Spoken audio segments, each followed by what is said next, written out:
सावित्री, गुलामीनं त्यांच्यापासून काय हिरावून घेतलंय हे त्यांना कधी कळणार? त्यांना शिक्षण मिळेल तेव्हा.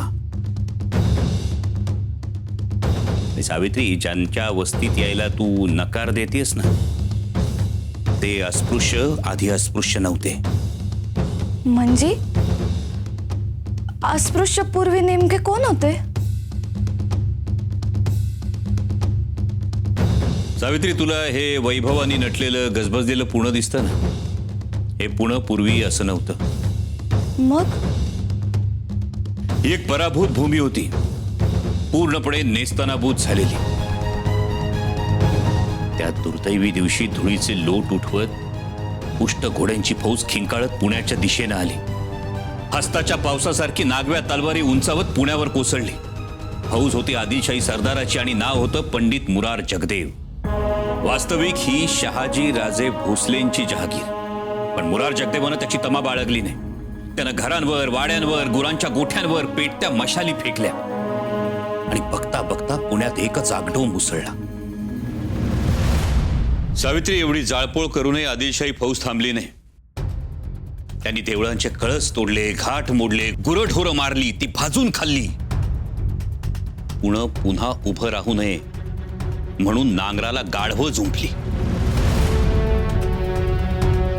आणि त्या गाढवांच्या नांगरानं पुण्याच्या बाजारपेठेतून, गावठाणातून, देवळासमोरून रेघोट्या मारल्या. गाढवांच्या नांगरामुळं पुणे राहण्यासाठी निषिद्ध झालं. दिवा लावण्यासाठी मज्जाव करण्यात आला आणि पुण्यातून माणूसन माणूस परागंदा झाला. आणि या विध्वंसावर शेवटचा शिक्का उमटवण्यासाठी मुरार जगदेवानं पुण्याच्या वेशीत लोखंडाची पहार ठोकली. त्यावर तुटकी चप्पल अडकवली, फुटक्या कवड्यांची माळ बांधली.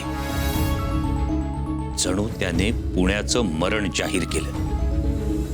यापुढे इथं कुणीही वस्ती करणार नाही. जो कुणी ही पहार उपटेल तो आदिलशाहीचा हुकूम मोडेल आणि त्यासाठी सजा एकच, त्याचे हात कलम केले जातील. आणि अवघ्या मराठी मुलखाची दातखीळ बसली. मराठी मुलखातली गुलामगिरी वयात आली होती. अन्याय बेलगाम घोड्यावर स्वार झाला होता आणि अत्याचार हत्तीच्या अंबारीत बसून मिरवत होता. आणि त्यामुळे अख्ख्या मराठी मुलखाचं माणूसपणच हिरावून घेतलं गेलं होतं. मैलोगणती फक्त घुसमट आणि घुसमटच.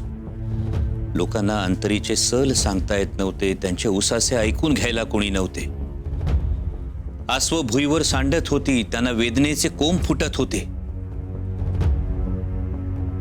पण खरं सांगायचं तर लोकांमधलं चैतन्यच हद्दपार झालं होतं. मनगटांचा चिखल झाला होता.